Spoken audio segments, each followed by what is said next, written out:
Locked out amid a lockdown. Excluded from government assistance during the coronavirus crisis, many international students in Australia are turning to food banks and NGOs to survive. I just think that we are just number for the country. We are not being keeping in mind as a humans, just as a number. So for me it was frustrating. Australia is home to more than 500,000 international students. With widespread job losses, many are now struggling. Some are on the brink of homelessness. But places like this community centre in Sydney have thrown them a lifeline. Since the pandemic, we have seen an enormous number of students coming to us because they're in absolute desperate need of the most basic of human rights, and that's food. Muchísimas gracias. We got fresh vegetables and fruits and grapes. This is something that really make a change in these hard times. Australia is the world's third most popular destination for studying abroad, and education the country's fourth biggest export. International students are big business. Each year they generate the equivalent of more than 23 billion euros for the economy. Their tuition fees add up to more than a quarter of university revenue. But that could all change if they feel the government has let them down. Students really didn't need to be hearing that after paying significant fees, that in the end, when times are tough, that the Australian community doesn't welcome them.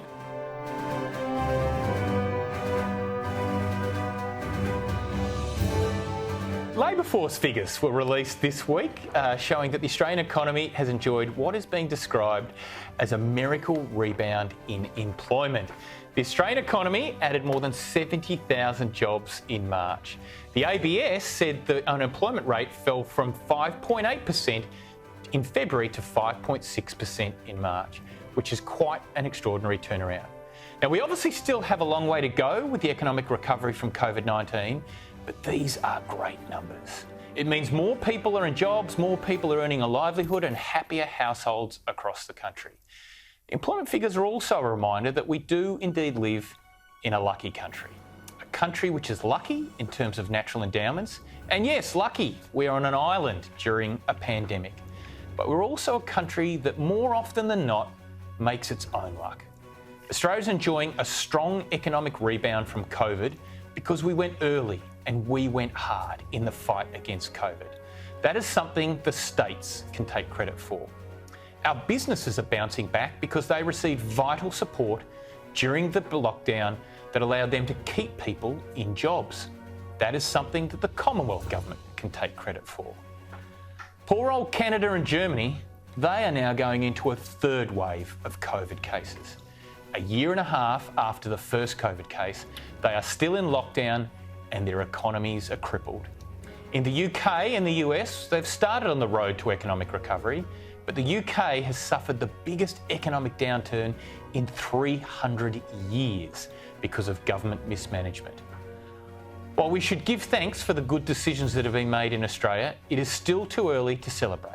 Australia appears to be going through what economists are calling a K-shaped economic recovery.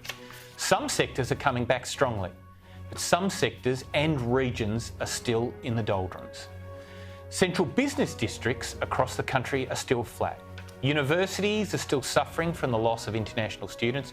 Tourism operators and airlines are still doing it tough as well. That's why the upcoming state and federal budgets should provide targeted support to these sectors and these regions. Interestingly, women were the big winners in this week's employment numbers, with female participation growing at 5 times the rate of men.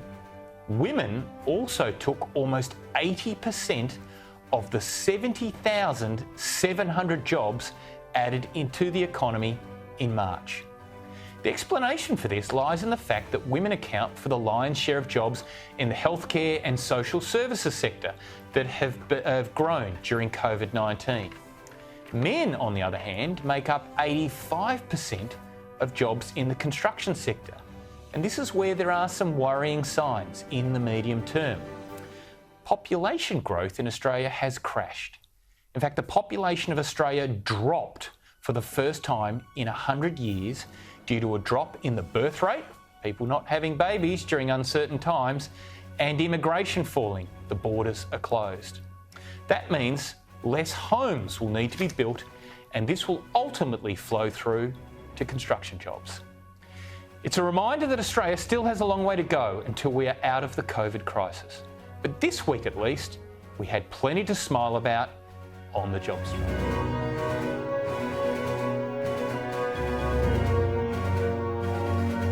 Some industries are springing back to life much faster than others as the economy readies for recovery. In tonight's COVID, The Other Side, business reporter Chris Kohler reveals which ones are hiring.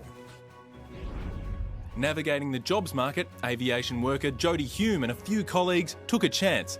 Checking people in for 15 years, now she's also checking them out. Exactly the same as when you have customers that are flying. One of many forced to pivot. It's a bit of denial, thinking, no, I'm not going to need it. I mean, no one was really prepared how bad COVID would be. Qantas this week cut another 2,500 jobs, but supermarkets are swamped and hiring. There are some sectors of the economy that are absolutely booming. Despite the ongoing crisis, government and defence job ads have already rebounded to almost 88% of their pre-COVID levels. Healthcare is at 79% and services are also among the strongest. Then there's the momentum in IT. The geeks are hot at the moment. The fastest growing job over the last 3 months during the lockdown was in fact the job of multimedia manager and web page designer. As for location, most people will end up back at their office desk, but those more concerned about the prospects left in their industry are being told there is hope. Make sure your resume